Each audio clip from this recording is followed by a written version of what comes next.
God help me, defending Cyclops, which pretty much considering cutting this out immediately when I edit this episode.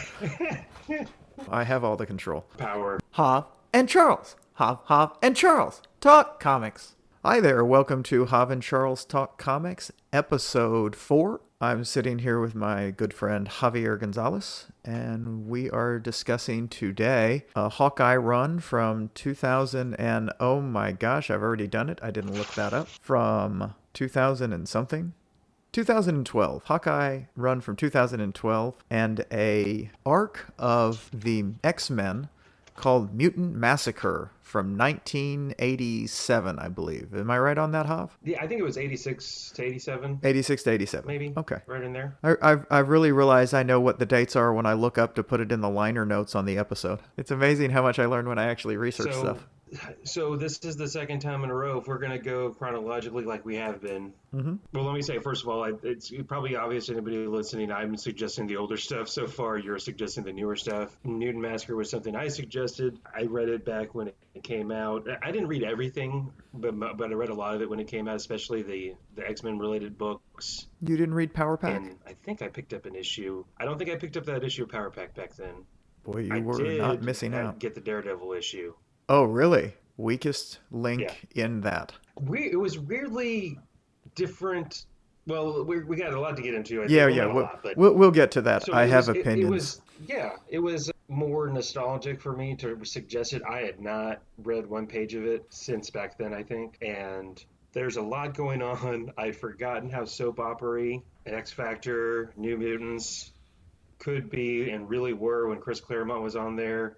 There's all sorts of stuff going on. There's a whole bunch of backstory there that they let you in on a lot of it, but man, there's a lot that had come before this arc and a lot that goes on after this arc, so that this really doesn't feel like a beginning, middle, and end story when you read it like I just did. I don't know if you had similar sentiments, and I would be surprised if you were a little more harsh than I'm going to be about it, since this is the first time you ever read it, right? Yes, it is. And again, with some of the stuff you read, I felt personally attacked by things that were in it, especially the New Mutant stuff, because I didn't really read X-Men or much mutant things when I was reading in junior high, but I did read a bunch of New Mutants, and I remember really enjoying it. So I was very disappointed that of the mutant issues, the ones in their actual books, they were the weakest link of those. So disappointed in myself, not in the title. Disappointed in, and I understand that tastes change, but wow.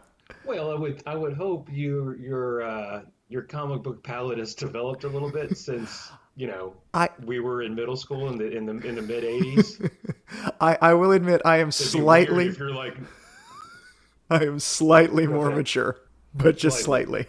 Like sometimes I do question whether my whatever emotional maturity ended in 7th or 8th grade. No, I got a little bit past that. I can safely say. Now, I'm not saying a whole bunch more. I have matured emotionally, whatever, a little bit since then. But yeah, I mean, again, nostalgia. This was right in the wheelhouse again for me of when I was picking up the stuff at the grocery store or bookstores in the mall. So fondly remembered it, and I, like, for example, I don't know, in the collection that you read, they had that chart in the back that had all the different comic books with like little characters jumping around. I remember seeing that in one of the first issues I picked up, of whether it was Uncanny X-Men or X Factor, and thinking, oh, let me see if I can try. And I think I tried to pick up most of the comic books, but I couldn't find. I don't think a Power Pack was widely distributed at the places or stocked at the grocery stores or bookstores I went to. And I noticed on that little chart, Daredevil was not included on the little chart, even though it's clearly related. And that whole that one issue was just oddly, it didn't fit in for some reason in my mind. It was just kind of an outlier. And I was never clear. Sabretooth is he part of the Marauders? Is he not? And okay, let me back up. Well, hold on. I was going to say we're doing it again. Forget spoiler alerts. This is we talk about comics that have been read, and we say what comics we're going to do. There can be spoilers. If we're going to spoiler alert something, it'll be, I don't know. I won't say what happened in the latest Superman and Lois on CW that I watched this morning. Oh, I haven't seen that. Then I won't spoil anything. Not that there's a lot to spoil. No, and I was going to say spoiler alert. Superman and is I was Clark going Kent. to make Sorry. a bad attempt at a joke. Oh, okay.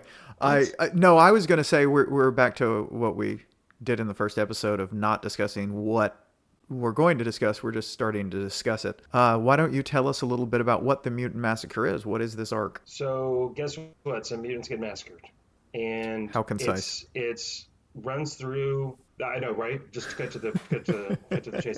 So there's the mutant, and this is a multi-issue, multi-title crossover event in Marvel, circa 1980, starting in 1986. I think it might have carried over into 87, but I'm not sure. And there's a bunch of stuff that had been being planted in issues before with this mysterious figure. And if you haven't read this stuff, you wouldn't know into this because they don't do a very good job of this. Mr. Sinister is behind a group of bad mutants called the Marauders. Okay, so Mr. Sinister is who's going to have been behind this whole mutant reason, massacre. And you really don't get a motivation for this. Right. Exactly. And for reasons not apparent from what we read, I don't believe, he directs his Marauders to go into the tunnels below New York City where there are a group of mutants called the Morlocks that live, eat, and breathe. They are led by a leader called Callisto, who I don't remember what her powers are. I don't even know if she's just a really good fighter, and maybe she's highly skilled, but I don't remember what else. And at some point, and I do remember this, in prior issues before this run on Mutant Massacre, her and Storm had fought, and Storm is depowered at this point. She doesn't have her powers, and I don't remember why that is, but I do remember that. So Callisto, the leader of the Morlocks, fights Storm for leadership of the Morlock, and Storm wins. She also had famously, issues before beat Cyclops for leadership of the X-Men. So then hold on. Go ahead. So basically, if you want to take over a mutant group, all you have to do is beat up the leader. Yeah, you throw down. Yeah, Homo superior indeed. Homo superior indeed. Yes. Go ahead. So when the Morlocks are attacked, the X-Men, of course, come to the rescue. Storm feels responsibility towards them. Also, it's my understanding, my recollection, one of the reasons a lot of the mutants that are Morlocks that live in the tunnels, it's because a lot of times physically they can't easily blend in to quote unquote regular society. Their mutation are such that there are physical attributes that make it very easy to tell they are mutants. For example, you have Caliban is one of the mutants, and you have Leech. They both don't look like you and me. They bigger eyes, different skin tone, color, and yeah. So then these Marauders, you got. And let me back up. The Marauders go down there to kill the mutants that are down there. Uncanny X-Men get involved. The X-Men get involved. The underclass or the young students at the X-Mansion and Xavier's school are the New Mutants, who at the time the headmaster is Magneto, because he's in one of his good guy time periods. I was mildly shocked about the Magneto. I knew that had happened during the X-Men run because it's referenced other places, but it was just kind of surprising, like, oh yeah, wait, that's this part. I mean, and coming in there's like no explanation how there he is, and where's Charles Xavier? Yeah, well, and Charles Xavier, I think during this time period is out in the galaxy somewhere with his girlfriend, on and off girlfriend, and I'm blanking on her name. Later, I'll come back to that. Okay.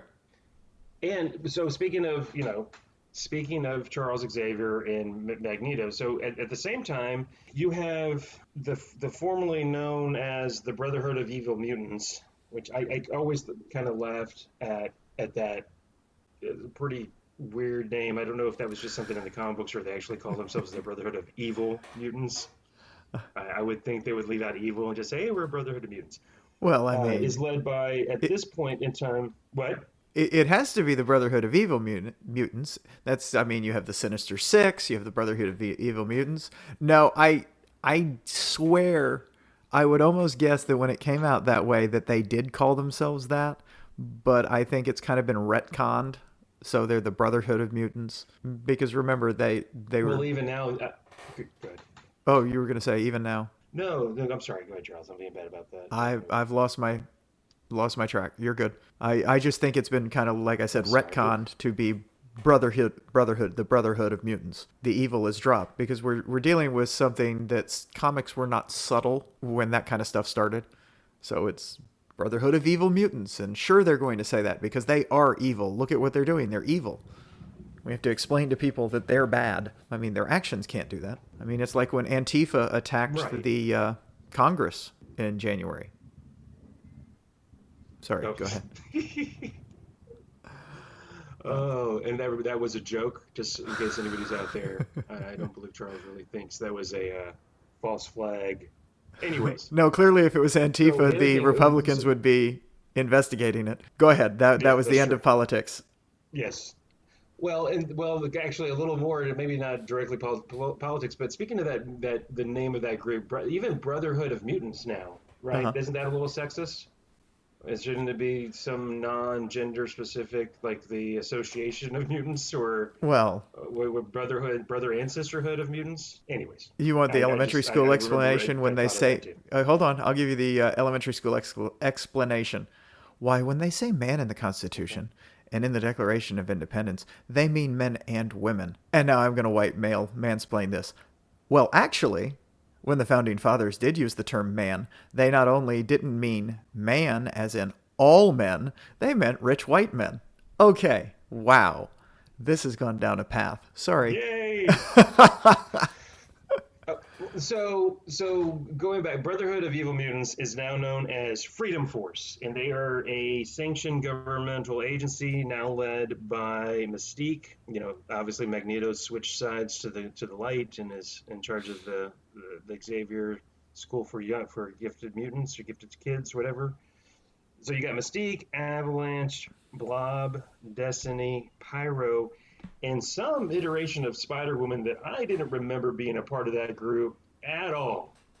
I was really kind of wondering. I didn't do any kind of deep dive on that. Yeah, I was kind of wondering how the heck she got there. That does not really seem like something her character would have been a part of. I really kind of want to. That one I do want to read a bit about because Jessica Drew. I mean, she's had some toughness. I mean, we'll talk some point, I'm sure, about Secret Invasion. You talk about a rough road to hoe. Maybe Secret Invasion had already started. Back then? Oh. At least you can... How far back did that... I don't know, but I will say you could probably make that case if they wanted to say, hey, she was part of this group. But, of course, she was the leader of the Skrulls. And, again, I apologize. I'm going down off a path. But one of my favorite newer... I'm going to have you read a more recent Spider-Woman arc because it is just one of these great comics that has come out in the last 10 years. I loved it. So at some point we'll read that, and that's probably where I get most of the stuff, and I've read some things about her. She can be a really fun character. So anywho... I remember... Yeah, no, it was... I remember her from Secret Invasion. Mm-hmm. Did not remember her being a part of this at all. Well, she's really kind of just... I mentioned the Marauders earlier.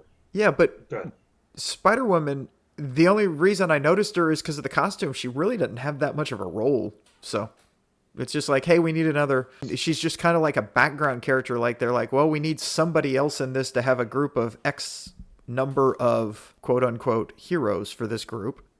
So we'll put Spider-Woman in there too. Going back real fast, Marauders. Uh-huh. So the bad guy group that you eventually later on find out is put together by Mr. Sinister. You have, and I just wrote these down as I was reading them.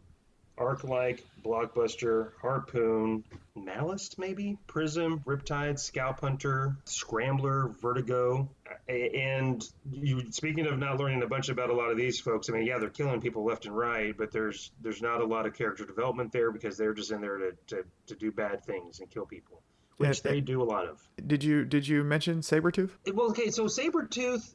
Every time there's a group shot or the group of Marauders together, is Sabretooth ever with them? He is clearly with the Marauders, isn't he? I mean, he's there killing mutants. Right, but I don't remember him being like part of the group that obviously, what's-his-face, Scalp Hunter is leading. Oh, you know what I mean? I do. Even that issue with Daredevil, he's kind of running solo, and then at the end of the arc when he has the two clashes with Wolverine. Uh-huh. Well, that's his, he's solo. That's his fetish. Yeah. Fighting Wolverine is Sabretooth's fetish. I mean, completely. He's got a thing for small Canadian men that fight back. Yeah. He really does. Then, God, and here's another thing about these Puck had things, better man. watch There's out. so many. Say again. Puck had better watch out. Yeah, he should. Wait a second. You're smaller and you're angry. I like you. Let's fight. I don't know that Puck is angrier than Wolverine. I don't know either. I just said that. I know, I like that. It's like, we are talking about Wolverine.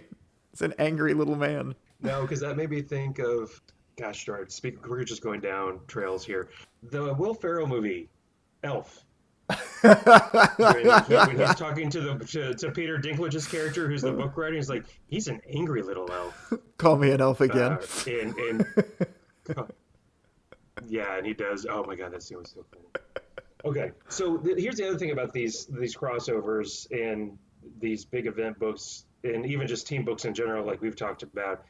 So many characters, so much going on, especially in this thing where you have not only the X-Men, X-Factor, and Mutants, throw in some Thor, some Power Pack, and a Daredevil issue on top of that. Mm-hmm. X-Factor was they decided to bring back Jean Grey from the dead in the mid 80s. And then, of course, that brings back the original X-Men together. And this is another thing I'd forgotten about. I read X-Factor pretty early on. I didn't get it from issue number 1, but a little before this arc, if not right when this arc was starting, maybe is why I started picking it up because of this crossover. X-Factor, they were called X-Factor to the general public. They portray themselves as regular Homo sapien people that were mutant hunters. And their alter ego team was the Exterminators, where they were, obviously Cyclops. I don't know if Jean Grey was going by Marvel Girl still. Beast, Iceman, Angel, the original X-Men lineup. And they were using the X-Factor Mutant Hunters thing to get a lead on mutants so they could go and help them. Just a weird way to go about trying to do the same thing that Xavier had been doing forever. They just decided to go this route. Warren Worthington III, the Angel, is independently wealthy and had funded all of it and hidden his backing of X-Factor because he is a known mutant. It comes out during this arc that everybody finds out that it's all front, and so they're going to have to deal with that going forward. But yeah, and then part of that is they'd already rescued this kid, Rusty, who's got fire powers, manipulating fire, and he got in crossways with Cyclops, and he'd taken off, and then he gets into a scrape with the Freedom Fighters / Brotherhood of Evil Mutants. And so that's where this all starts, and you see that interaction happening there. You also get the little kid, Artie Maddox, who can't speak but suppresses mutant powers when he's in a certain distance of any mutant, he cancels their powers. Yeah, so I think those are all the big players. I mean, like I said, there's just a lot going on here. Please, I feel like I've been talking too much. Any thoughts about all that? It's okay. I didn't read it. What? No, I was kidding. I said I didn't read it. I didn't read. I started it. I was like, nope. Never mind. This is the part of the class when the instructor calls on me and I say, yeah, it was the Tale of Two Cities. It was the best of times. Oh, sorry. No, I actually enjoyed most of this. There were some definite dated things going on. The strength of some of the issues was interesting going through it. In particular, I mentioned the Daredevil issue that I thought was incredibly weak. And I just was doing some research, and that was supposed to be at the end. That's the last thing, because that's Sabretooth after the whole thing, and he'd had the attack on the mansion. Okay. So it's kind of like an epilogue of where Sabretooth is, I guess, to let us know he's alive, that he does that. But I was kind of shocked because I'm not a huge Daredevil guy, but I expected that to be better. Some of the things that I liked, I mentioned the New Mutants I did not care for because I thought that they were everything wrong with my choices I made in junior high, RE reading. I would have liked more explanation about why a group of mutants came out to, because aren't the Marauders mutants? Yeah. I mean, they even said they're mutants.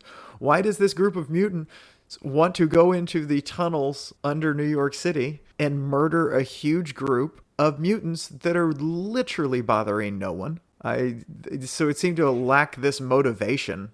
I mean, I got nothing on why they were doing that. I bluntly was kind of confused with what is the name of the group that the government runs with Mystique leading it again? Freedom Force. I don't get Freedom Force. They were going after, so they were chasing mutants. Okay, that's right. They were chasing mutants, and then X Factor was trying to protect the mutants, but everybody thought X Factor is trying to kill mutants. I'm very confused Capture, control. Yeah.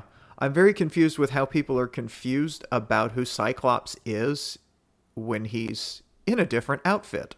I mean, it's clearly the same guy with the fire blast things from his eyes, or concussive blasts, or I don't know what they are. All I know is what Gail Simone says they are, and good Lord, that woman. She has Cyclops nailed as the most awful character ever. Which is personally offensive because he's my favorite character. I do love her trolling. That is why I brought up Gail Simone and her opinions on. I love her just trolling everybody that doesn't know that that's what she does somehow. Where she's like, "Oh, the heat vision, Cyclops is heat vision." It is, and everybody just loses their crap. It is one of the most brilliant. She is one of my favorite follows on Twitter, comic book wise. Yeah, she's just absolutely brilliant, brilliant lady, brilliant. I enjoyed that. The Thor books. I was reading one of the 2 Thor issues. Yes, got it right. I was reading one. I did. Did you notice the pause right before it? I'm like, I did. Loaded up correctly. All right. I was reading one of the Thor issues, and while I was reading it, I was thinking about one of the things that always, even back then, kind of irritated me about comic books when heroes would meet. Unless it's the very first time, even when it's not the very first time, they both act as if, well, surely you don't remember me. And I was thinking about that, and then all of a sudden, Thor meets X Factor after he is saved. And by the way, he's carrying Angel. And then they go through this whole Cyclops saying, well, I don't know if you would remember, but we have met before. And Thor's like, well, yeah, I remember you. You're the dude that shoots whatever it is out of your eyes. How would I forget you? And of course you would remember me. I'm the god of thunder. Except then Thor actually goes, oh, wait, this Angel must have been that other one. And I'm like, okay, so you didn't remember him with his giant ass wings? It's not like you're meeting some random person that you haven't seen in 5 years that has no discerning, unique anything about them. I ran into a guy I went to high school with at work, and even when he said who he was, I didn't recognize him. He didn't recognize me either, so, I mean, that was just... I mean, that I understood. But he also didn't shoot some kind of beams out of his eyeballs. So, no... And hang around with a guy that's made of solid ice... and a dude with wings. Like, right. You remember that trio of guys, for example, and a guy that's a beast. And a hot redhead that can pick you up with her mind. Yeah. They kind of stand out. Yeah, I know. Even for an Avenger, that would be a memorable experience. Okay, I will say, of all the superheroes in the Marvel Universe, people that it might be more understanding that they would forget would actually be Thor. I mean, he's literally thousands of years old.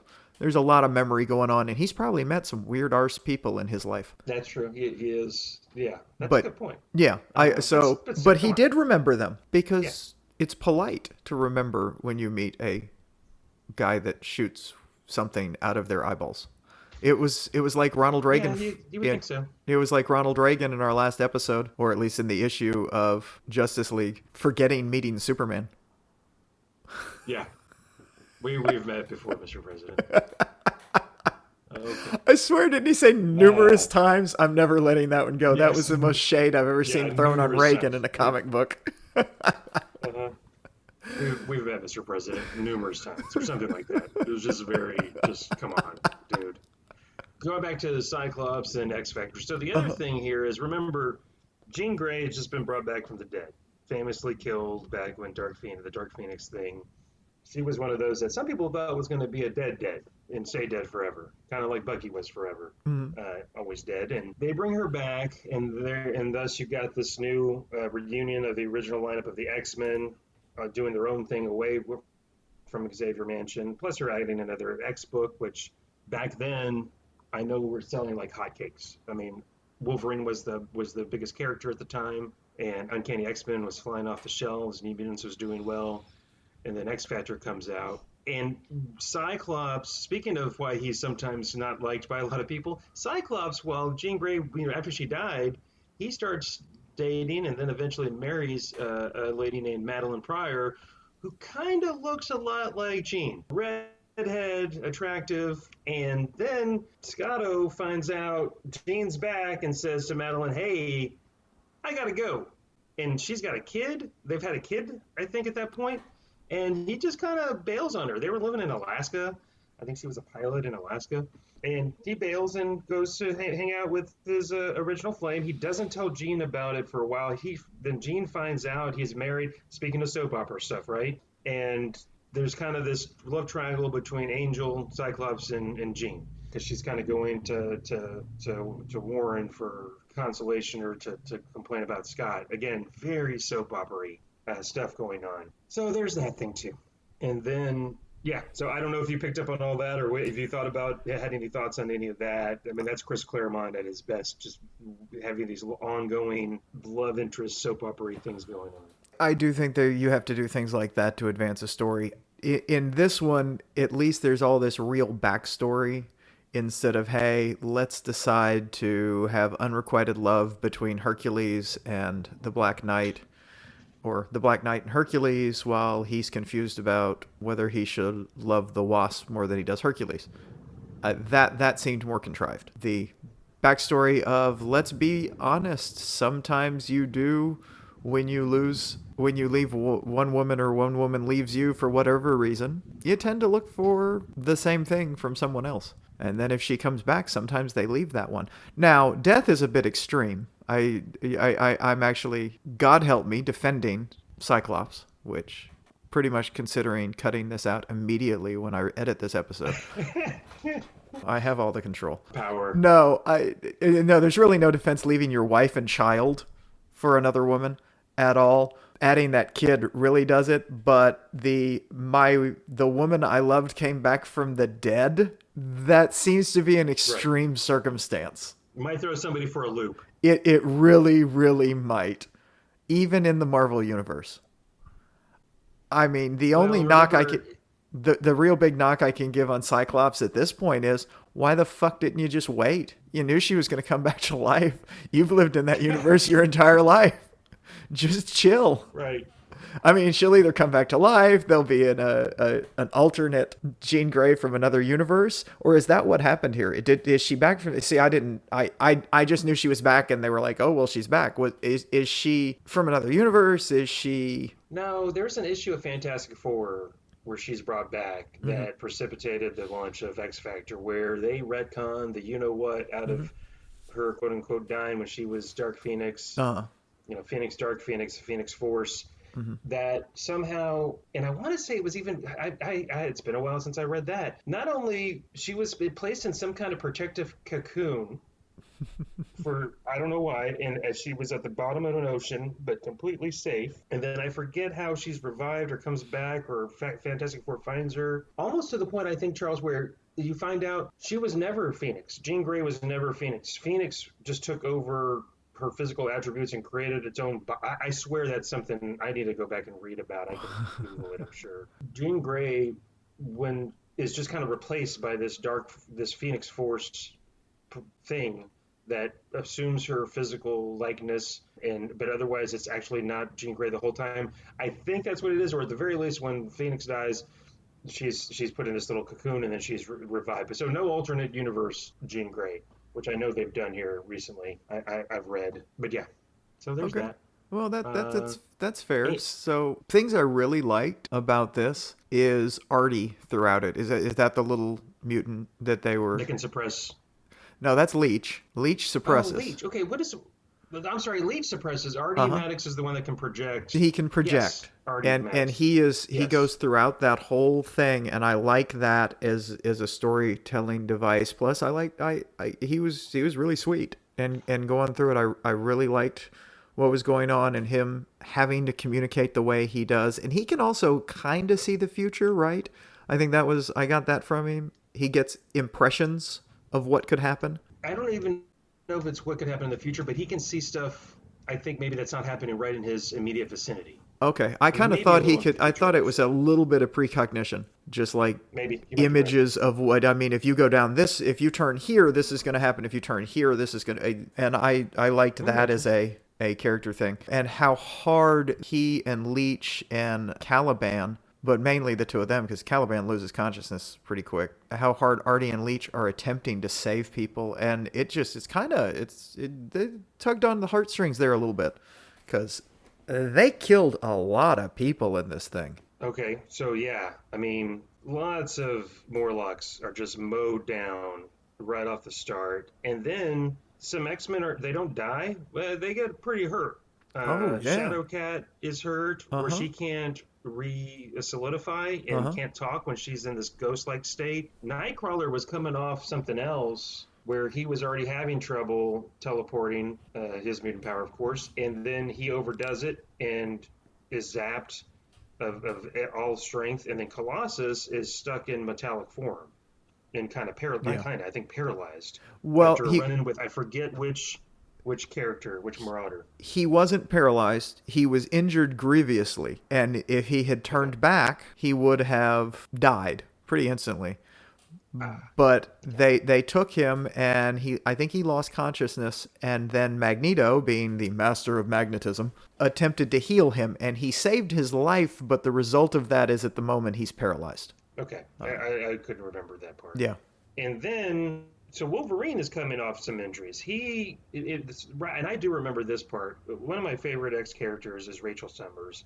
That is an alternate universe daughter of Scott Summers and Jean Grey. Yeah, universe. She's there already? Well, she was. Okay. And then right before this issue starts, I forget why, I think in her universe, the Black Queen of the Hellfire Club had killed her mom, Jean Grey, in her universe. So Rachel's like, well, I know there's a Selene here that's the queen of the Black Queen of the Hellfire Club. So even though she's not technically the one that killed my mom, I'm going to go kill her. And then Wolverine goes to stop her, and he almost kills her. And then she is then at the very end shunted away by Mojo, I think his name is, from that weird universe where you get such people as Longshot. And then, of course, in this, you get a Psylocke that just come from that universe. Is Mojo a universe, or is it just a planet? I thought it was, and this is a legit question. I'm very confused on Mojo, because that's the TV planet, right? Or the TV universe where everything is aired. Mojo universe, and it's Mojo runs it, I think. Hold on. Again, it's been a bit. Yeah, no, that's down the relevancy of that, I'm not sure. I didn't think. But it's a weird universe. Yeah. Yeah, so Psylocke is from that place? I don't know that she's from there originally, because I think we find out she's related to Captain Britain, but for some reason, had spent a fair amount of time there. Well, isn't it? I think I should have researched this one. Anyway, yeah, she's got some weird backstory that Well, remember, if I remember correctly, this incarnation is before she changes bodies. Oh, I believe yes, she's British at this point. Okay. And then eventually she changes bodies, I think, and not only has her psionic telepathic abilities, but then also is a ninja. Yes, of some type. That's right. Because then she becomes an Asian woman. That is okay. With all weird. I remember that being weird. Yeah. So because comics. And then because exactly. So Rachel had just done that. She's taken, and Mojo is a character and is the Mojoverse. Oh, right after. So remember, Rachel Summers, member of the X-Men at that point, maybe unofficial. She's there. She's living at the mansion. Just goes and tries to kill Selene the Black Queen. Then in this issue, early on in these issues, you see that the Hellfire Club Inner Circle, Sebastian Shaw, the Black King, offers the White Kingship to Magneto. And Magneto's like, let me think about it. Doesn't outright turn it down. So I thought that was interesting, too. Again, a lot of backstory and other stuff going on. Let's be blunt. Magneto is a bad guy. Yeah. I mean, he is. he might be trying not to be a bad guy, but his default is you have to do bad things to make what you want to happen. And what he wants to happen is all of us normies are dead, or at least enslaved. I can't quite, I mean, it just changes at times. So let's see. They murdered a bunch of mutants. And then that's just basically, I mean, it really was just this huge catalyst of, okay, let's kill all these things, and then we'll drop in each group as they come to kind of battle them. I mean, because X-Factor battles the Marauders and does okay. X-Men battles them and does actually worse than X-Factor. The Marauders capture Angel and hang him up in a, I'll say it, Christ-like pose on the wall through his wings. Just nail him up by his wings on a wall and are torturing them when the God of Thunder arrives. Right. And thankfully saves the day. Yes, pretty decent battle, and does he kill somebody, by the way? Yeah, he kills him. Now, in fairness, he broke his arm, and I mean, a Blockbuster or something like that. Just this, the big guy. Yeah, it was all I could think of is, having never heard of him and watching him, I was like, they wanted to use the Juggernaut, but they can't kill the Juggernaut, so here's this guy. Yeah. Yeah, so he murders him. Well, in fairness, he doesn't murder him. You could make a very fair case of self-defense. Right. But because the guy was trying to kill Thor, and he's like, "Okay, done holding back. You broke my arm, and now you're." Yeah. So he absolutely, just bluntly, he absolutely black hammers it. He's like, "I have a hammer. I'm just going to hit you with it." Yeah, I'm going to drop the hammer here. Why? Again. If you'd have just done that in the beginning, you wouldn't have a broken arm, Thor. Yeah. Go to your little girl's birthday party. See what happens. Well, and you find out was he cursed before all this or after by Hela where his bones are brittle? It was after it. Yeah, that was at the end of the two issues. Yes, almost said episode of the two Thor issues. So he got cursed by her because he called on her, I guess, and she was I'm mad at you for all this stuff backstory that she goes into, and now I'm going to curse you, and I'm not pleased that people die. It's just something they do. And then, without checking the rest of it, and let's be honest, Thor does not have heightened powers like some superheroes that he can sense if there's anyone left in the tunnels. He's like, well, they all died, and they died gloriously, so we need to cleanse this place and send them to heaven, to Valhalla. And he burns out the entire tunnels. Yeah, that's true. I didn't think about that. Well, you didn't. Maybe they're survivors, Thor. Well, beyond that, there were literally, one, we don't know what happened to the New Mutants because they went into battle and they shouldn't have, and now they're disappeared. Two, X-Factor was still there. Some X-Men were still there. And we know this because we get to the other comments and they're all like, what the hell is this? Okay, I don't know, but run. Yeah. Holy crap. And they don't even know who did it. They're like, who could have done such a thing? It's the Marvel Universe. Pick some people. I mean, there's a lot of people out there that could have done that, but that was about as Thor-like as when he first meets Captain America in the Avengers movie, the first Avengers movie. Mm-hmm. And he's just like, here's this guy. I'm going to throw my hammer at him. Yeah. It's like, you're just going to throw the, I mean, punch first, ask questions later. Yeah, very Marvel. Very Marvel. You got to wonder how many people Thor has killed that have irritated him throughout his life. Why, that person offended me. I'm just going to throw my hammer at him. Oh, look, he's just a smear on the ground now. They're mostly dead. I'm just going to clear this out. Let me just zap everything here. Yeah. Going back to the killing, so always with you. But also before saying... Oh, you said let's go. Going back to the killing, I said always with you. Let's get back to the killing, Charles. Yes, I'm always... come on. Before Colossus is gravely injured, he snaps the neck of, is it Riptide? The guy that's spinning around and around and around? He just flat out kills him. Yeah. And then I think, does Cyclops kill the Prism guy at some point? I don't remember, but... Prism dies, I remember that. I think it was Cyclops. Somebody killed him. I forget who it was. I'm so okay with that. And I'm not normally, I know that Yeah. we try not to kill in comics and blah, blah, blah. They just massacred a group of people. I mean, it's called the Mutant Massacre. And if some of them Yeah. died while trying to stop them, oh well. I agree. Yeah, There's just but a lot of it, but it still was going shocking. back to the killing. There's a Yeah, lot of it going on. yeah, most definitely. What else? Oh, there's a group at the very end of this called the Tunnelers, who I guess are Morlock adjacent. That appear in the last issue of X Factor, where you got the guy with the mohawk called Berserker. You have Mask. Scaleface can like shapeshift into some kind of dragon type thing, and this blowhard guy.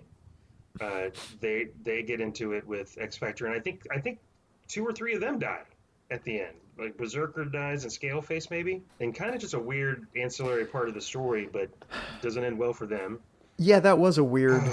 I Power kind of just. Pack. Oh, yeah, go ahead. Oh, I just that was weird. I kind of forgotten about it. It was just, they were trying to help them, but they were angry at the cops, and then didn't X Factor come and basically have to take them Right. out, or they ended up getting taken out because of the way they were not calming down. They just kept escalating like Correct. Magneto does. How Yeah. how dare Um, you stop me? and then you got the Power Pack thing, one issue with Franklin Richards, Uh huh. Fantastic Fours, Mister Fantastic, and Invisible Woman's kiddo. Sue I Storm. guess that they're out of pocket. Yeah, Sue Storm. They're out of pocket, like not on the Earth, not at home, and so he's just hanging out with the Power Pack kids, who apparently have recently all switched powers. And Franklin's got some abilities of himself. The reason I'm bringing this up is because there is a crossover four issue, not crossover, 4 issue limited series, Fantastic Four versus X-Men or vice versa, where the X-Men and Fantastic Four get together. They're Mr. Fantastic is trying to help Shadowcat regain her physical ability to become physically solid again. And I remember that limited series because there's a very sweet relationship that develops between Shadowcat and Franklin Richards. And then you get some stuff about whether or not, and then Dr. Doom comes in and is going to save the day and fix Shadowcat, something that Reed Richards can't. And then you find out, God, I'm going down a trail here. Reed Richards may or may not have really kind of known what could have happened on their ill-fated space flight, and you find out that maybe he did know there were grave risks or that it was probably going to happen, but let it happen anyway, and so he's doubting himself. It's really, I remember liking that, so I thought of that because of Franklin Richards and Power Pack. Okay. Okay. So yeah. I was amused that uh, they were talking about we've switched all our powers, and I legitimately still, even after watching that, don't know what the Power Pack powers are, or how they got them, yeah, or me neither. anything about Power Pack. And I will say, Power Pack came out around when we were reading comics, but I didn't ever pick it up because I think that's when they started. It was one of these ideas that Marvel had. Hey, let's get more kids into it. So let's do a kid book with actual kids. And that was not something Right. I, as a very mature junior high student, was going to read. I think, well, correct. I think that was maybe the same thing for me. Had it been about middle school kids or high school kids, Mm-hmm. kind of like New Mutants, Yeah, more in my wheelhouse. exactly. If I had been in elementary school and Oh, was yeah. reading comics, I probably would have maybe eaten I that would have up. identified more with that. Hmm. Yeah, Because but I think Power Pack, if memory serves, they go ahead. Oh, I was just going to say, I agree with you. I think if I had been a kid, it would have been good. It wasn't actually that bad. I wanted to dunk on the episode, on the issue. Ha ha! Episode is an Ugh. issue. Ding ding ding ding. Yeah. Okay, He said the magic I word. didn't get my bell. Oh, please don't ring a bell on the. I wanted to dunk on it. I was like, I'm going to so make fun of this issue. But it actually was. It was good. I enjoyed it. I liked, again, Yeah, maybe because they came across Artie and they knew Artie, and Artie was my rooting interest throughout the entire Mutant Massacre. yeah. So Angel, like you said, very, I think iconic and graphic scene where he's pinned to the wall by his wings, and at the very end, you hear the doctor say he's going to lose his wings, Mm-hmm. and then and I think it was included in this group of comics throughout this thing also. So you find out later Mr. Sinner's behind this, but you have appearances by Apocalypse throughout this, where he's picking these different people to be Uh-huh. part of what you find out are going to be his four horsemen, Mm-hmm. and I don't remember if it happens here, but eventually he visits Warren Worthington III, the Angel, who had just lost his wings, and Warren gets transformed into Archangel, or whatever Hmm. it is, With the metal wings. by Apocalypse with the metal wings, and then that whole thing comes down later.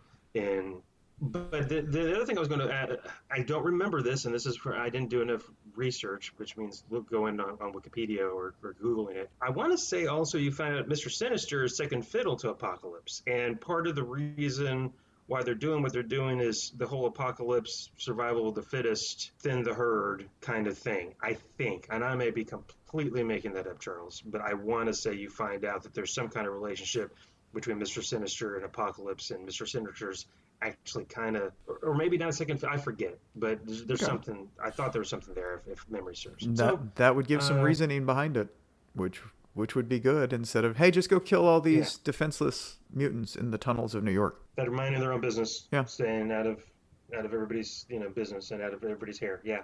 Although when you get right down Uh, to it, the allegory of the mutants being the Jews, and that works pretty well. Hey, just go down there and kill them. Well, and I think Magneto makes point blank reference to that in this arc about this is what happened to the Jewish people. I Yeah. swear there's a panel or two where he makes reference and like this like not again kind of thing. Hmm. I'm trying to think if there's anything else with that. You have of course the iconic fight scenes, fight issues between Wolverine and Sabretooth.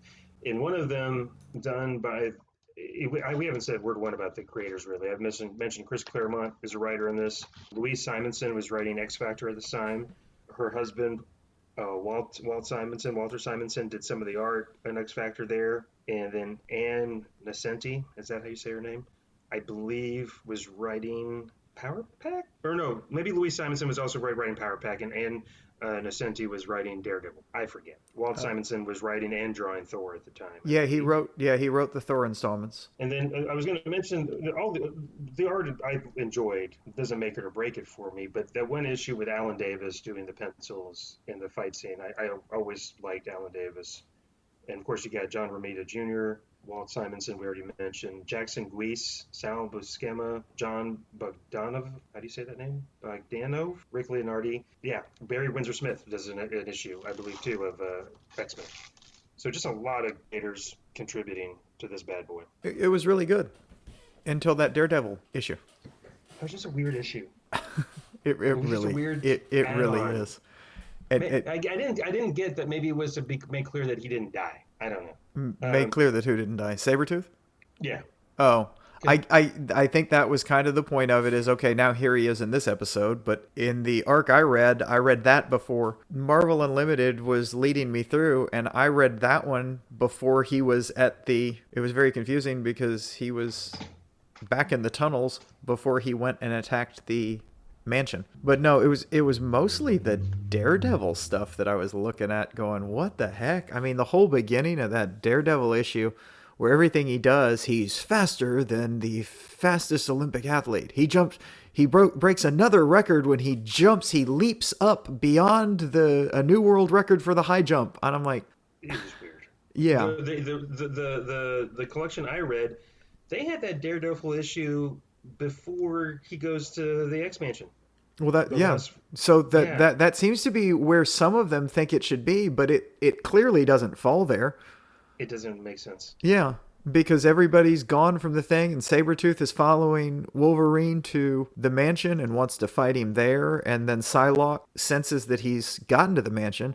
I really liked what went on there, how she led the people away, and they're like, no, we have to go, and she can't fight him, and McTaggart. Was it McTaggart that was saying, no, she's leading him away. She's sacrificing herself.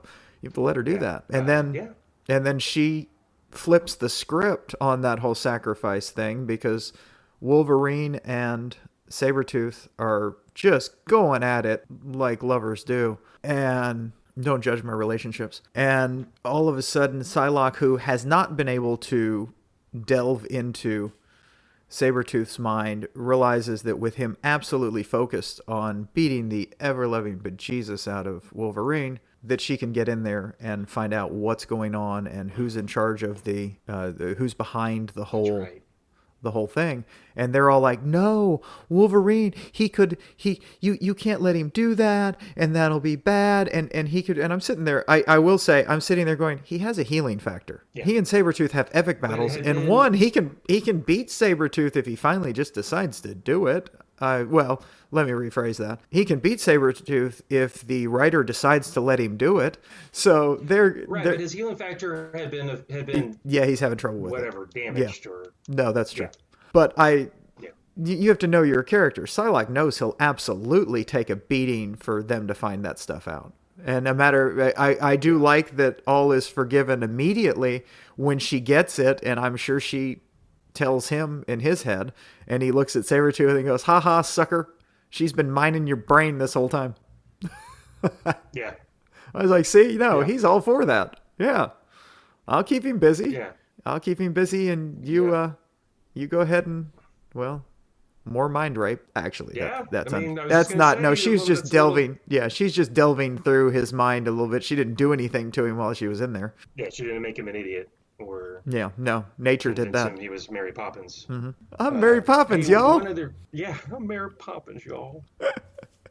Hey, one other thing I mentioned. So I believe during this time period, Professor Xavier, is off-world with his friend Lilandra, who is the Empress of the Shi'ar Empire. Is that how you say it? I don't know. On again, off again, and I think this is one of the times where it's on again and he's off planet, like you do. Okay. So, and he left his, best buddy, Magneto, in charge. Because they've never had any problems in the past. He trusts him. We all have that friend that keeps stabbing us in the back, but at some point, come on, you gotta just say, dude, it's over. You're not good for me. I've really changed this time, Charles. I can take care of the mansion, the kids, the X-Men, everything. Oh, wait, do you want me to be in the Hellfire Club? Let me get back to you. I'll think about it. What could be bad about that? Well, I'm glad you enjoyed it. I enjoyed it. I like I said, that Daredevil issue, the bunch of the soap opera stuff. There's a lot going on, but it was. I wasn't gonna, I was about to say fun. It wasn't fun. It was pretty. Ew. Again, dark and gritty 80s. Here you go. Oh man, yeah. Well, the whole he kidnaps a woman. Yeah. In that Daredevil. No, there was a lot. Quite bluntly, there was a lot wrong with that one. So he kidnaps her. He keeps her tied up. And then at the end, I did not like oh no, he was a gentleman to me. He barely touched me. I'm like, no, that just... He tied you up. He tied you up, and he called you his mate. Ew. At one point. And then at the end, when she's telling Daredevil, oh no, he hardly touched me. I mean, other than all the rape. Oh God. Okay. I'm sorry. I know it's comic books, and but still, good Lord. Well, hey, I think are there any other threads, ideas, topics to talk about with Mutant Massacre? No, I think we've beat it to death. Ha! You get it because of all the dying. Yeah, we have massacred this arc of comics. Ba-dum-bum. So you suggested I read, and then you read again Hawkeye, the series called Hawkeye, about Hawkeye from 2012, correct? That is correct. And I think I mentioned to you that I absolutely love this series. It was fun. Even if it's embarrassing that it's Hawkeye. Yeah. So it's about Hawkeye, Clint Barton, and Kate Bishop, who took over the role of Hawkeye for a while, as he puts it, when he was dressing all in black and being a ninja for a while. Yes. So, yeah. And this is the little thing at the beginning. I even wrote this down. This is what he does when he's not being an Avenger. And in the first few panels, you see him falling out of a building, tries to break his fall, and then he's in the hospital. And remember, Clint Barton is great with the bow and arrow, but he's a dude. So and quite bluntly, he's great with the bow and arrow. He can fight. End of things he's good at. Yeah. And this comic shows you this poor guy. Yeah, no, he's got the doctor saying to him, "Got yourself pretty banged up there, Mr. Barton." And then the image of him in traction, And the doctor's saying, shattered pelvis, 3 broken ribs, sprained your neck, cracked your fibia, left clavicle, right ulna, and your spleen nearly ruptured. Yeah, yeah. So then he's in the hospital for, I guess, weeks. I don't know. 6 weeks later, he comes Yeah, out. Yeah. and then hijinks ensue. Yes. It just, I mean, it jumps. He kicks the wheelchair into the street that they bring you out on in a wheelchair and gets yelled at by the person, and then you see him with a dog. All of a sudden, it's just a jump cut from that, clearly advanced in time. It didn't even say it, but he's got a dog at a veterinary clinic, and they ask what happened, and then he goes back to talk about it. And this, again, it's just his life, and he's going about his life. So he comes back to a place, and he sees someone getting evicted from his home, from his apartment. And he intervenes and wants to Yeah. help out his neighbor. And it's these Russian, I believe, Russian mobsters, and Yeah. pays everybody's rent in the building for a year. And then the Russians still want to kick him out. And he's like, no, that's not gonna fly. You're paid. Take the money. Then there's also the John Wick thing with the dog, where, and I don't know the timing of this coming out in 2012. When did John Wick come out? Because hey, they were mean to a dog. It wasn't his dog. But Yeah.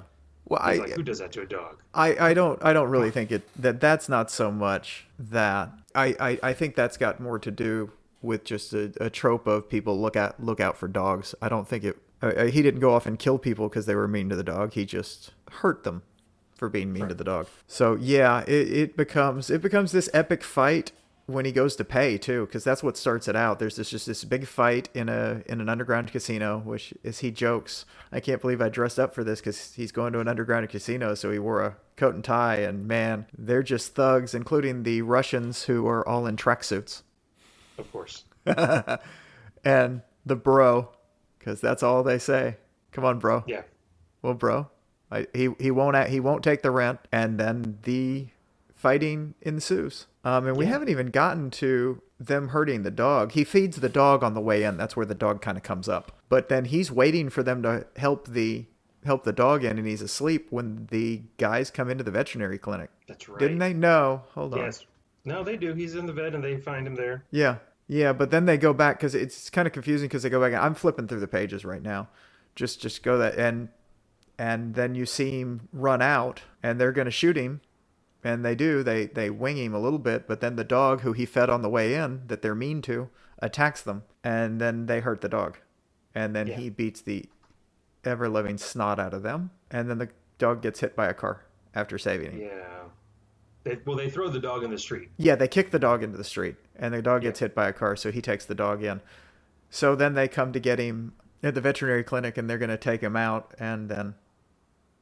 Ha! One of my favorite things in this, I just saw that, is they're pulling him up, and they're about to fight. He's holding the big thug against the wall and says, "It's okay, everybody, it's okay. I'm an Avenger." And a guy with a cat goes, "Are you like Iron Fist or something?" No, he's not. Yeah. I do like how the dog's on his collar. He finds out is the dog's name is Arrow, and he's like, "Yeah, we're going to change that." And then eventually the dog's name is changed to Lucky. Yeah. At the end. No, it was just it was just a beautiful first comic of him fighting as a regular dude and ending up with a dog. Yeah.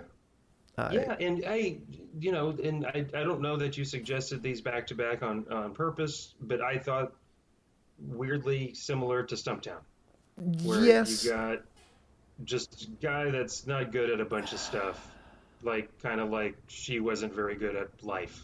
Yeah. Neither is Clint Barton. I like noir. Yeah.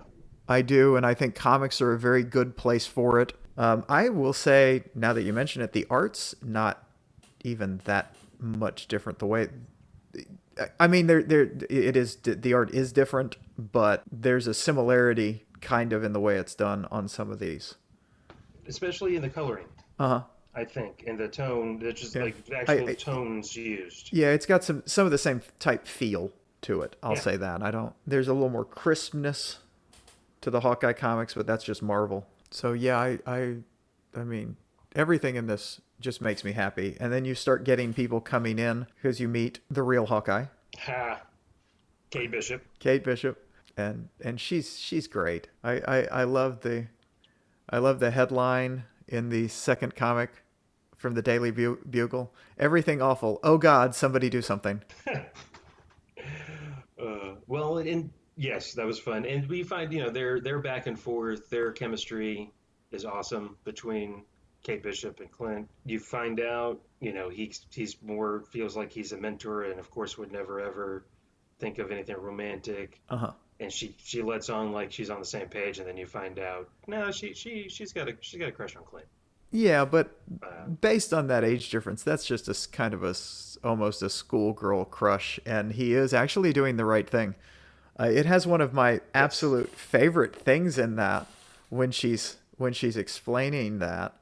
Let me find it in my screenshots. When he's explaining why he's not going to do stuff like that with her and or not interested, it absolutely cracked me up. I Well, knew there was a discussion. yeah, hold on. They're on the phone, and Kate says, "Well, good. You're old enough to know how creepy that would be.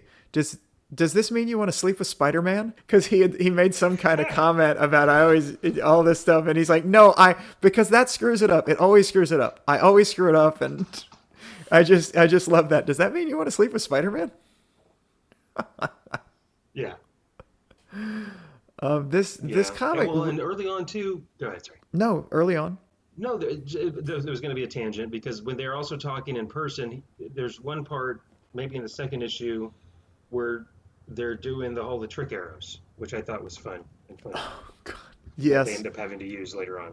yes. Talking about the trick arrows, using the trick arrows, and the fact that in the second issue he is fighting a circus, and he's a carny guy. You That find out the circus folks are trying to rip off all the bad guys, rich bad guys, yes, at some function, and so they're gonna steal from the thieves. Was that the second issue or third? Anyways, that when there's that the that issue is with the the second car issue. too. Yeah, that is the Okay, second issue or that episode, is the as second I like issue, to say. and you find out that the head bad guy was trained by the same dude that taught That taught him. taught taught Clint.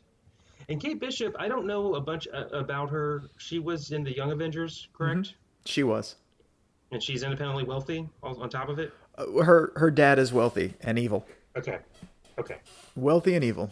And there's there there's you go. even more of that. I learned a bunch more about that later when I read further with during this run of Hawkeye. At one point of more issues in, she goes to L.A. and then there's a whole run of her in L.A., which is just awesome. And I highly recommend you continue reading these.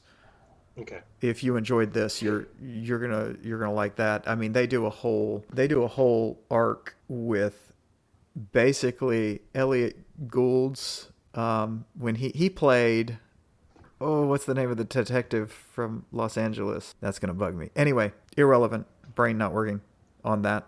Can't can't pull it up. It's just this great little noir detective. She goes out there and becomes a detective. Ah, And okay. there's some repercussions from stuff that happens in this arc that we get to as we're going along, and they find out about the tape Okay. because that was in this, right, with the tape. Yeah, that was the last part of the this is a 5 issue run. Hmm. That was issues 4 and 5. Yeah. Absolutely.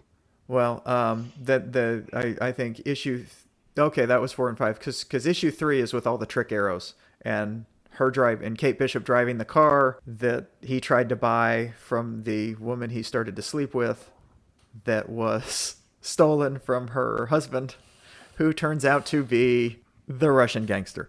Right. Of course. And then Yes. I did like you have it pinned on the Twitter our Twitter page for the podcast. That's where we get that one where he's flying through the air naked with just the old fashioned Hawkeye covering up just enough Uh-huh. of him. So yeah. Uh, Just that picture just killed me. I was like, yeah. that is so because they burst in with I love that. Ah, bro, sup, bro, Yeah, bro, that's all, bro, bro. bro, bro. He's gonna scratch that. No good news. Everything sucks as he's flying through the air. Again, just a fun, action-packed, really tight but not stuffed couple issues there. Between the first 3 issues, are all pretty much standalone Yeah, stories, they, which is they they awesome. they each work on their own. I particularly like the chase scene with the small cars out of and all of the guys in tracksuits wearing helmets. I love the fact that in this issue, Oh, I you know almost said it. almost. I love in this issue that they're all wearing helmets with their tracksuits as they drive these little minis, aren't they? Yeah, I think they're minis. Yeah, The they're Mini chasing him Cooper. in minis, and he's driving the Charger he was trying to, the stolen Charger or whatever the muscle car is that he was trying to buy. And then Kate Bishop is driving it. No, I'm sorry, Kate Bishop is driving the car, and he's shooting arrows because his Yeah, trick arrows were in there, and they're going through. That's when you were talking about they're going through the trick arrows, yeah. the sonic arrow, explosive tip arrow, cable arrow, Boomerang. Yeah, smoke bomb arrow, rocket arrow. It was just outstanding. Yes, and they're and yes, so that's right. She finally uses the boomerang arrow yeah, she finally that uses she the was, boomerang and arrow. wasn't she dunking on that earlier? That was the nice callback. Oh yeah, Yeah, because like oh look, it actually came in handy. Huh. And then at the very tail end of this, the last two issues of the set I read was the tape, which then you remember you're reminded, oh yeah, Clint Barton, Hawkeye, also big time player, gets called upon by Shield and Captain America to help out on an incident that at first you think Clint had killed somebody, yeah, there's and it starts out they come and say to him, "Hey, somebody has the tape. right, Your tape," and and evidently it is a tape of Clint Barton assassinating someone, and that has gotten loose, and it's going to be at the auctioned to the behest highest of bidder right, and he was sanctioned and hired or told to do that by the U.S. government by slash Shield. Shield, and so that'd be bad for that to become public knowledge. So then it's him telling Kate, "Hey, sit this one out. I got to take care of something in Madripoor," which I love that they are going to Madripoor in this because you see, this version of it where it's just everything goes lawless, but with the code of thieves and killers, Yeah. and they're there for the auction, Uh-huh. and right away, of Ho- course, he's I getting I I getting gotta into it. go. I gotta stop you here for a second because I was just flipping through, and it has one of the greatest scenes in this. Throughout this, he keeps trying to play off that he's an Avenger with the people he lives at the apartment complex. They all go up to the roof and they all hang out up there, and they've got a guy that grills, and they Right. call him Grills, and I believe he calls him Hawk Guy instead of Hawkeye, and at times, Yeah. and they also he's like, I'm not an event. I no, I'm not that guy. I'm not that guy. And so when they come to get him, when Shield comes, they're up there. Kate Bishop. They're talking about. Kate Bishop's asking him if he ever killed anybody. I heard some stuff from somebody, and he's like, I don't kill anybody. And then all of a sudden, there's a shadow, and it's a helicarrier type thing. And he looks up and goes, guys. And then they rappel down. Two of them grab him. He's like, guys, and they pull him up. And Grills looks up and goes, Psh, see, Avenger. Yeah. Yeah. He's just trying to downplay or play off He's or like, no, yeah, I don't he's know what you. invaded. And then that happens. It's just Yeah. what. So anyway, yeah, Come they tell on. him the tape is there, and he goes to Madripoor, which a Yeah. more Uh, is somebody recently said it's the most Isley of the United States, a more wretched hive right. of and Well, then you see everybody. Madame Mask is a heavy big player in it, uh-huh. right? Madame Mask. I Madame made that Mask. up. Yes. I think Fisk is there trying to bet. There's all sorts of people that want this tape. Yeah, everybody And wants this oh, tape. before he leaves, he's given like the Shield Limitless credit card, which then you have one of the best, funniest moments that I've read recently because he knows he can't lose this card because it's his way to buy the tape because he can bid $1 bazillion and it'll get covered. So he loses his passport. He's mugged. He's attacked. He loses all his stuff in his pockets. And Madame Mask is interrogating him. And you think it's Madame Mask. You find out later it's not. But and she's like, well, where's your limitless card? And he's like, safe. Or he says something like that. I don't remember exactly. She's like, you didn't. And he's like, yeah, I did. And you find out that he's hidden it. One of the places most people wouldn't dare or want to look. Which Prison wallet. is, yeah, there you go. And Madame Mask wants the card so that she can use it to bid on said tape. So he's tied up, and we got the great kind of like a Fletch type scene, like, "Hey, using the whole fist there, Doc." Lady, are you checking me for And tumors or? yeah. So she retrieves the card and goes and bids on the tape, and then you find out it wasn't Madame Mask at all. Kate Bishop had subdued and confined Madame Mask and put on the costume, and it was actually Kate Bishop that retrieved the card and went and bid on the tape. And then she watches the tape and is, of course, disappointed in her hero. Yeah. Because it does show him killing somebody, and then they're trying to get away. And I'm not trying to fast forward everything. We can talk more about this, but at the very end, you find out Clint didn't kill anybody. It was they knew there was a Moblin shield. Mm-hmm. They created this fake tape because somebody was about to expose the. They created the three fake SEAL tapes. Team. 3 fake tapes, correct? Yeah, and they let the 3 people they had it narrowed down to know about these, because Captain America, there's a tape of Captain America killing somebody, Clinton Barton killing someone, and I can't remember. It may be Iron Man. I literally can't remember. But so it's the 3. This whole thing was also funny because he was tied up in the bedroom by Madame Mask. Well, Kate Bishop. He's attacked by ninjas. Yes. And he's tied to the chair, laying on a bed, and he jumps out a dang window. Yeah. While she's watching the tape. And oh, yeah, that's right. And he's falling past her window. He's falling past her window as they figured out that something's going on. Oh, yeah. They find out something's going on because they see it happening, and then he's saved by Maria Hill. Right. Because, well, right. He needed backup. Yeah, a little bit. Yeah, so again, I was just, I am finding myself enjoying these more, insular, not in a bad way, just self-contained, beginning, middle, and end, whether they're 1 issue or 2 issue little stories. I'm not calling them little to minimize them. It's just nice to be able to, like, if I stopped here, I could stop here. I don't want to. I'm going to read a little bit more. Yeah, you should, because there is the whole thing keeps bringing all of these people back, and everything stays with it. They are slowly. It is great for comics where you can just pick up one and read them, but this whole run builds with stuff. There's just all sorts of things going on in it. And it is delightful. If that's the word I want. I do love when they come back with Maria Hill rescues Clint, who is falling out the window. They come back to rescue Kate Barton, and they jump out. They go running off to get away, and he says the tape. She goes, "What? Oh no! I think I left it right where I think it's right where I left it." And so then they have to turn around and run back towards everybody. Because they had to go get the tape, because that is just so Hawkeye. Yeah. And you said Kate Barton. You meant Kate Bishop. Oh yeah, I do mean Kate Bishop. I was just reading what she's got written in her Trapper Keeper. Oh yeah. No, I'm making that up because of the whole.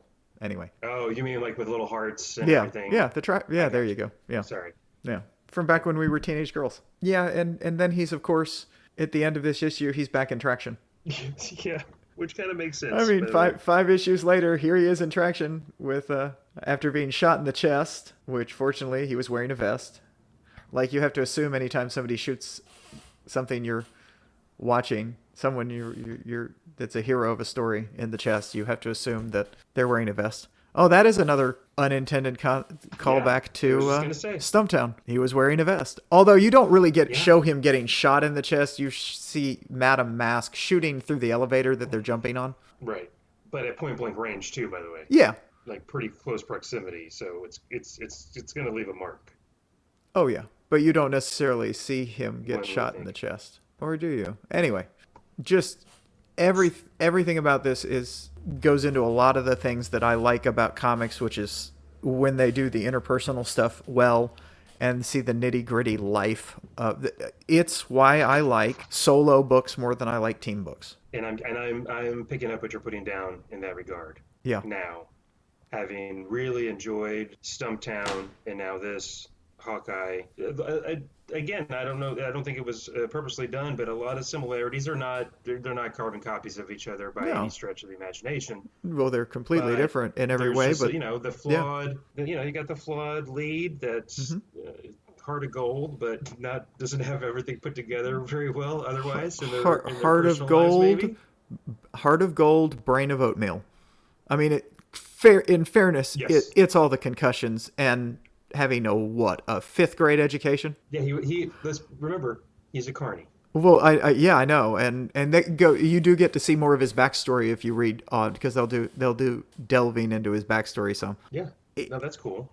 This has made Hawkeye, God help me, one of my favorite characters now. I was gonna say you like Hawkeye, I and I can see why. I I do. like Hawkeye now too. I never did, and then I read this and I was like, oh my lord, I like Hawkeye. And brought to you by Matt Fraction, the writer, who I know I've read other stuff of his, and I did not do any kind of dive in to see his bibliography, but I'm sure I've read stuff from him in the past. The art by David, either Aja or Aja, the first few issues, and then Javier Pulido finishes up, I think, the two last issues. Very similar in style, by the way. I would have to guess purposely so. Oh yeah, I would But assume that very well done. trying to keep the same things going on with that. No, I The same look. absolutely fun comic books, which is a lot of what I look for. I don't need everything to be dark. I don't need everything to be awful all the time. Sometimes it's just fun to have fun with comics. I don't need them to massacre tons of mutants in order to enjoy a comic, like some perverts I know. Yeah, I'm right here. I can hear everything you're saying. Oh, sorry. I thought What? I muted myself for that part. Yeah, just a, Did you mute yourself? Hello? like I said, Okay, hey, nice. Hey, there's stuff going on here, Hav, but like I you said, you I just you as soon as I got, yeah, you were gone. yeah. Right out. Did you hear me Oh, say? weird. Okay, can you hear me Yeah, now? yeah. I can. You just came back, but you were after I said, "Oh, I thought I muted myself." You were just gone. That's weird. Yes, it is. Okay, I didn't realize that. I was still talking. Yeah, I kind Okay, of figured that's what you happened might have earlier been. when.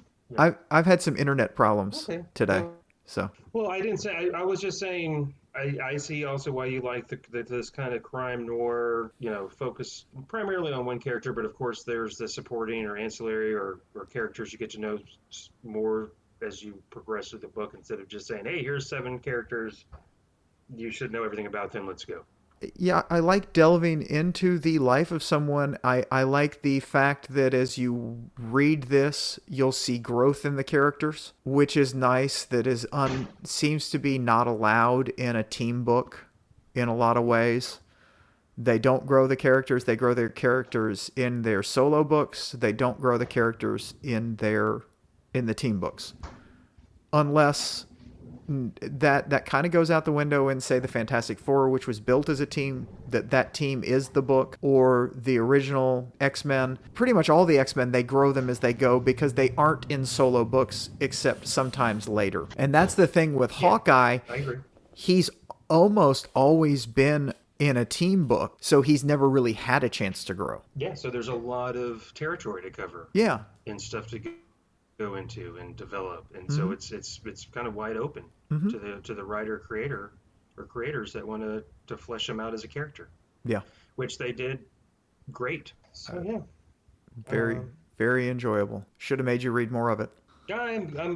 I still have again, to plug the Dallas Public Library. I still have a bunch of issues left on what I borrowed, Good. all on my iPad through Hoopla. So I think that might be in the offing.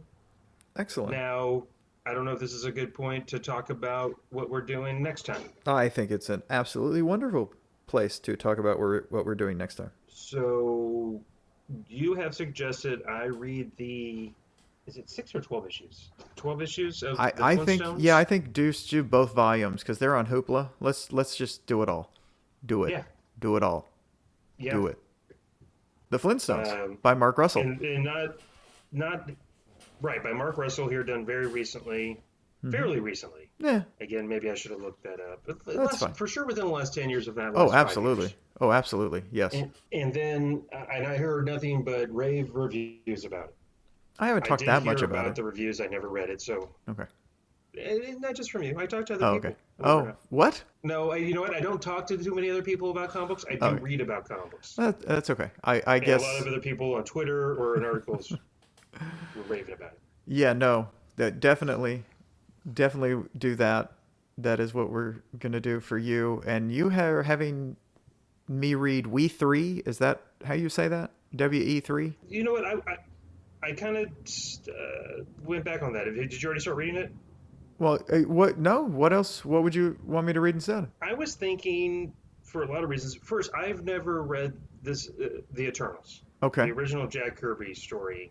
Okay. That's 19 issues, Oh, you and really do hate me. timely because the movie's coming Uh out huh. later this year, Okay. and I'm very interested to see how it holds up. It's Jack Kirby, Okay. his return to Marvel, Uh huh. and I think that's 19 issues, so it's a little Yeah, more it's 2 volumes. than. You had mentioned it. I downloaded it on Hoopla as well, although it's also on Okay, Marvel Unlimited. there you go. So Yeah. I think We Three will eventually. We Three is a rough read, Uh huh. by the way, just so you Yeah. know. Okay. So yeah, I almost didn't want to reread that Okay. personally, just because it's. I don't know how much you know or don't know about it, but I it I is. ju- just Oof. just what you told me and the parts I've read already. Yeah. Okay. So, but yeah, we'll do Eternals I then. am looking Yeah, forward we're to gonna read a lot it. Okay. then, because I'm making you read 2 volumes, and that's 19 Yeah. comics. So, all right, that'll work. Can you get Yeah. it done in a week? I'm gonna do my darndest. All right, because I have Yeah. next Sunday off as well. Ooh, perfect. Yeah, All right. we can put a clock on this. I mean, I Cool. still won't have edited Yep. last episode or this episode, but actually by next Sunday I'll be on the clock for editing the next episode because that's Yeah, due the to next episode. drop. Yeah, because we are recording this on January. January. Good Lord. Wow. Sunday, May 30th. January. Wow. Yeah. Where did January come from? I have no idea. I just looked at the date on my computer and All right. yeah, May 30th. And the next, we just dropped the second episode on Friday of this week, so on the 28th. And I want to thank everybody that's listened so far. I'm surprised and rather pleased that based on looking at where people are listening, I don't think I can name everyone listening at this point. So thank y'all. If you'd like to contact us at all, you are welcome to. I am on Twitter at herringredreal. It's HERRINGREDREAL. And we have a website. We have an email that we have set up for the comic, which is Hav and Charles Talk Comics at gmail.com. And it's Hav and Charles Talk Comics at gmail.com. And we can respond to that. And Hav is also on Twitter at Hav Gonzo Tweets is my handle. Mm-hmm. And yeah. And please. there's also a Twitter page for this website that, as I think I've mentioned before, I set up prior to even talking to Hav about the podcast, and because that is you knew I was going to say yes. Oh, I did, and I could have always changed the name to, I don't know, I really like the JCTC, so I would have to find somebody whose name started with J that liked comics, but I mean, I'm sure they're out there. We are It is J and C Talk Comics. JANDCTALK COMICS. J and C Talk Comics on Twitter. Yeah. And you can enjoy the byplay between Hav, me, and an unnamed intern who runs our Twitter account. Yes, that throw shade mercilessly at both of us, which is great. He's kind of a dick. Well, hey, and again, thank you everybody. Thank you to everybody that has listened, and we hope you keep on listening. We do appreciate it. Yes. All right. Until next time, this has been Hav and Charles Talk Comics, episode 4.